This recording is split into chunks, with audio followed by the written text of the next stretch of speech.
പണിയെടുക്കുമ്പോൾ നമുക്ക് ചില സമയത്ത് നല്ല ഉറക്കം വരും. അപ്പൊ ഞാൻ എന്ത് ചെയ്യല് വെച്ചാൽ നേരെ വാഷ്റൂമിൽ പോയി രണ്ടിട്ട് അങ്ങോട്ടും ഇങ്ങോട്ടും നടന്ന് ഒന്ന് കണ്ണാടിയിലൊക്കെ നോക്കി ഒന്ന് സെറ്റ് ആവും. അപ്പൊ ഇന്ന് ഞാൻ അങ്ങനെ ചെയ്തുകൊണ്ടിരിക്കുമ്പോൾ എന്റെ മുടിയുടെ കോലം ശ്രദ്ധിച്ചത് നല്ല ചകിരിനാര് പോലെ ആയിട്ടുണ്ട്. പിന്നെ ഞാൻ ഒന്നും നോക്കിയില്ല, നേരെ ഒരു സലൂണിൽ അപ്പോയിന്റ്മെന്റ് എടുത്ത് വൈകുന്നേരം മെട്രോ കയറി നേരെ ഇന്ദിരാനഗറിലേക്ക് പോയി. അപ്പോൾ നമ്മളെ സലൂണിന്റെ പേര് ആ പിക്സൽ നീതിന്റെ താഴെയുള്ളതാണ് കേട്ടോ. ഇതാണ് നമ്മളെ സ്റ്റൈലിസ്റ്റ് ചേട്ടൻ. ചേട്ടൻ നമുക്ക് എത്ര മുടി മുറിക്കണം, ഫ്രണ്ടിൽ ഫ്രെയിം ഒക്കെ ചെയ്തുതരാന്നൊക്കെ പറഞ്ഞ് നേരെ തല കുളിക്കാൻ കൊണ്ടേ. ഈ ഒരു സെറ്റപ്പ് എപ്പോൾ ഞാൻ യൂസ് ചെയ്യുമ്പോഴും വിചാരിക്കും വീട്ടിൽ എങ്ങനത്തെ ഒന്ന് ആക്കണമെന്ന്. എന്ത് രസമായിരിക്കും അല്ലെ. ഞാൻ ഇങ്ങനെ കിടക്കുന്നു, അമ്മ എൻ്റെ തലയിൽ ഫുൾ ഷാമ്പൂ ഒക്കെ ഇട്ട് കുളിച്ച് തോർത്തി ഇതേപോലെ കെട്ടിത്തരുന്നു.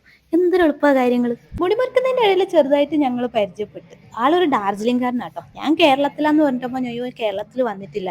അത് കേട്ടിട്ടാകുമ്പോൾ എൻ്റെ ഉള്ളിൽ ടൂറിസം വകുപ്പാകുമ്പോൾ ഉണർന്നു. ഞാൻ കേരളത്തിലെ പല പല സ്ഥലങ്ങളെ പറ്റിയാണ് എപ്പോഴെല്ലാം വരണ്ടേന്നെല്ലാം പറഞ്ഞിട്ട് അയാളോട് പറഞ്ഞു എന്തായാലും ഒരു ദിവസം വരണം കേട്ടോ കേരളത്തിലേക്ക്. അതൊക്കെ സമ്മതിച്ചിട്ട് പിന്നെ ചേട്ടൻ എൻ്റെ മുടി മാക്സിമം വലിച്ചു നീട്ടി ഈ ഒരു ഫൈനൽ ലുക്കിലേക്ക് ആക്കിയിട്ടുണ്ട്. ബാക്കി സലൂണിലെ പോലെയല്ല, പറഞ്ഞ പോലെ ചെയ്യുന്ന കേട്ടോ, കുറച്ചേ മുറിച്ചിട്ടുള്ളൂ. ലാസ്റ്റ് മുടീനെ കൊണ്ടൊരു ഫ്ലിപ്പ് അടിച്ച് ഞാൻ ചേട്ടനോട് ചേട്ടാ കാസർഗോഡ് വരുന്നുണ്ടെങ്കിൽ നമ്മളെ വിളിക്കാൻ മറന്നുകൂടാട്ടോ, നമുക്ക് എല്ലാം സെറ്റാക്കാം.